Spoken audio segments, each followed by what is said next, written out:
اهلا بيكم حبايب ميدليرن في كل مكان. معاكم الدكتور طارق عبد الحميد مره تانية. بنكمل موضوعاتنا الهامه والجميله في النيورولوجي، وبنكمل في توبيك السباينال كورد كومبريشن. اخدنا الاكستراميدالري ليجن تحته والانتراميدالري ليجن اللي طالعه من النص، واخدنا وبناخد دلوقتي حاجه اسمها الكودا اكوينا ليجنز. الاكسترا ميدالري ليجن كان يا ديسك، ممكن يا تيومر، يا انفلتريشن بديبوزيتس، يا تي بي وانفكشن. الانترا ميدالر اللي من النص كانت زي تيومر في الكورد، ابندايموما او جلايوم او سيرينجومايليا طالعه بالنص. الكودا اكواينا بقى دي قصه تانية خالص، بس برضو تابعه للموضوع اللي هي السباينال كورد كومبريشن. لما اجي اتكلم عنها الكودا اكواينا سيندروم دي complication from the compression of the nerve roots at the end of the spinal cord within the spinal canal. يعني ايه الكلام ده؟ اللي حصل الكورد بصوا بيخلص هنا، ولكن الفرتبري بتكمل، فكل روت سبحان الخلاق بيخرج من من الفورامينا بتاعته، ويخرج من السكه بتاعته. فتبص تلاقي في تجمع تحت كده بقى، ده عشان هنا سباينال يوصل الفايبرز توصل للرقم بتاعها، توصل مظبوط، فلازم تنزل شويه وتبدا. فالتجمع هنا هو ده اللي بيسموه كودا اكواينا، اللي هي زي ديل الحصان. هو كودا اكواينا شايفين عامل زي ديل الحصان ازاي اهو، كأن ديل الحصان بالظبط. فسميت كودا اكواينا جايه منين؟ ان السباينال كورد الاصفر ده بيخلص في مرحله بدري عن الفرتبري، فكل روت بعد كده عاوز ينزل للفورامينا بتاعته، يطلع منها برقمها. فتبص تلاقي التجمع ده هو الكودا اكواينا اللي بيحصل فيها ليجن بقى ويؤدي لاعراض كثيره زي ما هنشوف. الترمينولوجي زي ما بقول لكم، الكودا اكواينا literally means tail of the horse and refers to the normal anatomy of the end of the spinal cord زي ما شرحنا in the lower back where it divides into many bundles of nerve tracts resembling horse tail. يعني بتتفرع كده وعامله زي ديل الحصان. طيب اسباب ليجن في المنطقه دي ممكن يبقى هو كقاعده عامه في النيورولوجي بنفكر ده تروما في المنطقه، او تيومر، او انفلاماتري كونديشن. ما هم يعني ما في يعني هتيجي منين؟ يعني هو الاحتمال اللي هتكون غير كده؟ يا تروما، يا تيومر ماس، يا انفلاماتري كونديشن شديده في المنطقه ضربه الفايبرز دي. السيمبتومز بتاعتها بتاع الكودا اكواينا سيندروم مهم قوي نعرفها، لانها امرجنسي ولازم تتلحق زي ما هقول لكم بعد شويه، قبل ما يتعمل سيرجيكال كومبريشن، عقبال ما يتوضى بالعيان، عشان نمنع بيرمننت دامج في النيرفز لو اتلقطت. فالكودا اكواينا سيندروم بتدي لو باك بين، ما هي اريتيشن في الروتس والنيرف فايبرز، ونمنس وتينجلينج سنسيشن في منطقه اللي سبلايد بالسيكرال فايبرز دي اللي نازله، اللي هي منطقه الباتوكس واللور اكستريميتيز. ممكن يحصل سياتيكا كمان، البين ده يشوت ويضرب الروت تحت العصب تحت، يدي اعراض سياتيكا.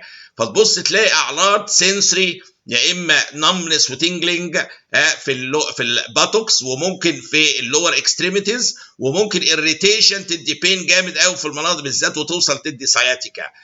ويكنس في الليجز جامد قوي، ضاغط على الروت، الموتور فايبرز نفسها ضاغط لي على الموتور فايبرز بتاع البلادر، يحصل انكونتيننس في البلادر والباول. فهي كونديشن سندروم. يجي لور باك بين ومعاها سنسري وموتور مانيفستيشنز بيلو السكرال، يعني بمعنى في السكرال اريا في الباتوكس، وممكن في اللور ليمز سنسري مانيفستيشنز بين بتاع سياتيكا او ويكنس وباراليسيس، وضربال السكرال فايبرز بتاع البلادر، فيحصل ايرلي او على طول بلادر ديستربنس معاها. فيوم ما يجي لي عيان عنده باك بين سنسري وموتور مانيفستيشنز تحت لور في السكرال ومعاه بلادر، ده على طول افكر في كودا اكواينا وابدا اتدخل على طول، ما فيهاش هزار، دي ميديكال ايمرجنسي. النملس في الكودا اكواينا سيندروم typically is in the distribution where the body would touch a saddle، اللي هي بتاعه الحصان، السرج الحصان when sitting upon a horse. بتلاقيها المنطقه دي فيها ممكن هايبوثيزيا او انثيزيا، وممكن بين في الاول وبعد كده انثيزيا على حسب الديجري بتاع الليشن. الراديولوجي الحقيقه رائع برضو جدا فيها، ودي صوره نادره جدا حبيت اجيبها لكم من احلى ما يمكن. شايفين الفايبرز تحت بتاع الكودا ايكوينا نازله متصوره، يعني سبحان الله حاجه دقه رهيبه. وهنا ده ديسك، شايفين الديسك ده؟ الديسك السليم اهو، ده سليم، شوفوا زي الفل ازاي.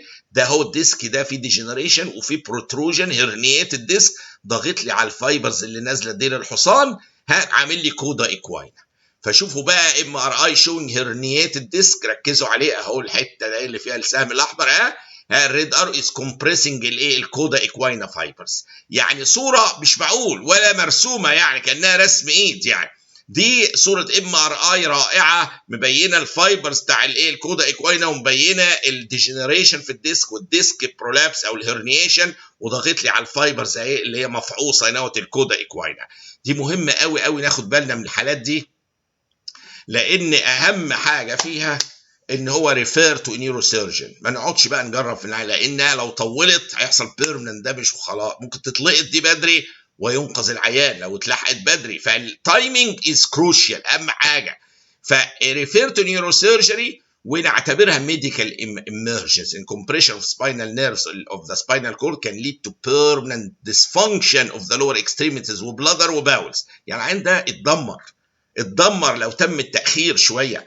فمجرد اللور باك بين ومعاها نيورولوجيكال مانيفستيشنز تحته ومعاها بلادر ديستربنس، كودا ايكوينا until proven otherwise، MRI بينطق ريفيرال نيوروسيرجن عقبال ما النيوروسيرجن يبص عليه تريتمنت with high dose steroids. بكررها اهو، وجدوا الهاي دوز ديكساميثازون may provide pain relief، يقلل الإديمة في المنطقة and improve neurological functions by reducing الإديمة زي ما بقول while awaiting diagnostic studies and surgical decompression. يعني في اللي أنا قلته كمان، حتى مش قبل الMRI كمان، هدي الديكساميثازون هاي دوز ستيرويد ثيرابي للكودا ايكوينا لحد ما استنى الMRI، يعني لحد ما يتعمل MRI والنيورو سيرجن يتدخل في الفتره دي الفتره الحرجه اللي ممكن تنتهي بدمار مطلق للاعصاب وتنتهي ببيرمننت نيورولوجيكال دامج وبلادر ديستربنس وباول ديستربنس for the rest of patient's life.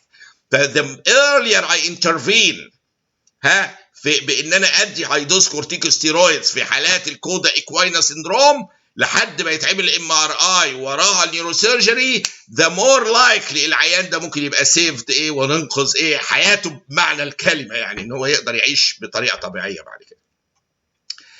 والى اللقاء، او بمينيمال دامج، يعني نقول عشان نبقى عندنا دقه في كلام، يا اما ممكن تخف خالص لو كانت فيري ايرلي، او ماينور دامج يفضل موجود. لكن اذا تركت، يعني الحقيقه الكونسيكونس بتاع اهمال الموضوع ده او تركه او تجارب حاجات ساذجه كده في الاول، التايم كروشيال، يعني مش هزار فيها. فإلى اللقاء مع موضوعات أخرى رائعة وهامة في النيورولوجي. خدنا موضوع الكودا إيكوينا سيندروم، بفكركم بيه ده ميديكال إمرجنسي وفي غاية الأهمية. شكرا جزيلا.